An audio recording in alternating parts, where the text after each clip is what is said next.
Alors bonjour à tous, on se retrouve aujourd'hui pour la présentation de ce petit MP4 de fabrication chinoise, donc à moins de 20 euros, enfin 20 euros environ.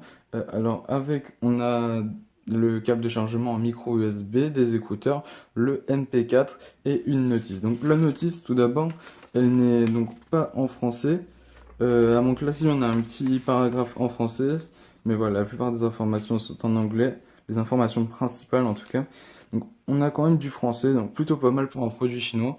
Euh, on viendra sur le MP4 plus tard en utilisation. On a des écouteurs, donc des écouteurs qui datent des années lumière, années 80, parce que ça c'est vraiment de vieux écouteurs avec déjà le bout qui s'en va. Donc voilà, c'est assez ancien comme écouteur, ils auraient pu mettre des entraves, même des tout simples. On a ici le câble micro USB, donc classique, hein, un câble micro USB. Alors pour le MP4, on a plusieurs boutons, mais tout d'abord, on a délivré avec une carte micro SD de 8 Go, donc ce qui est plutôt pas mal. Donc c'est pas une carte de marque, ils auraient peut-être pu mettre de la marque parce que là c'est vrai qu'on s'attend pas à un truc de ouf non plus. Donc voilà, on a le petit symbole 8 Go juste au-dessus. Alors juste à côté, on a aussi le bouton pour allumer l'appareil avec de l'autre côté ici un petit trou pour passer une dragonne mais qui n'est pas fourni. Ici la prise jack pour mettre les écouteurs, ici la prise micro USB. À l'arrière, donc rien de spécial à part un petit autocollant ici. Et donc sur l'avant, on a 4 boutons en forme de croix comme sur l'iPod avec menu, changement de piste et volume ici. Donc pour l'allumer, normalement, voilà, faut appuyer ici, au-dessus. Donc là, voilà, on a le menu, l'interface un petit peu enfantin, je dirais, parce que c'est pas très pro, on va dire. Alors, c'est pas très moderne comme interface. Donc on a un petit indicateur de batterie, on n'a pas l'heure, un petit peu dommage. On n'a ni la date non plus. On a néanmoins l'application musique avec vidéo pour les films. Enregistrement de voix, oui, doit avoir un petit micro caché quelque part, ouais, quelque part sur l'appareil.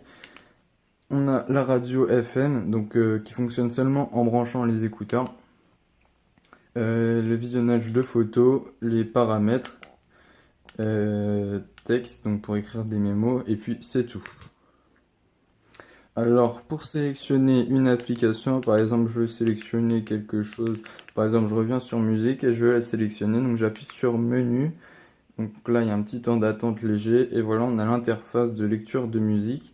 Pour régler le volume, donc il faut appuyer sur volume, puis changer le volume avec les boutons pour changer de piste. Et donc, pour revenir, il faut rester appuyé sur menu. Voilà. Et là, pour quitter, donc faut revenir en bas et quitter. Voilà, donc là on a quitté. Donc ce MP4, alors il est plutôt pas mal pour le prix, on va dire que c'est un bon rapport qualité-prix, même si la qualité pour le prix, enfin qui est, voilà, on peut mettre un petit peu plus cher pour avoir quelque chose d'un petit peu mieux, mais voilà, si c'est pour vos enfants, c'est vraiment parfait parce que voilà, ça coûte vraiment pas cher, au moins vous aurez aucun remords s'il est cassé, et en plus l'interface d'utilisation est vraiment très très simple. Donc je vous recommande ce produit pour vos enfants, mais après pour vous, je vous conseillerais plus d'acheter un appareil de marque.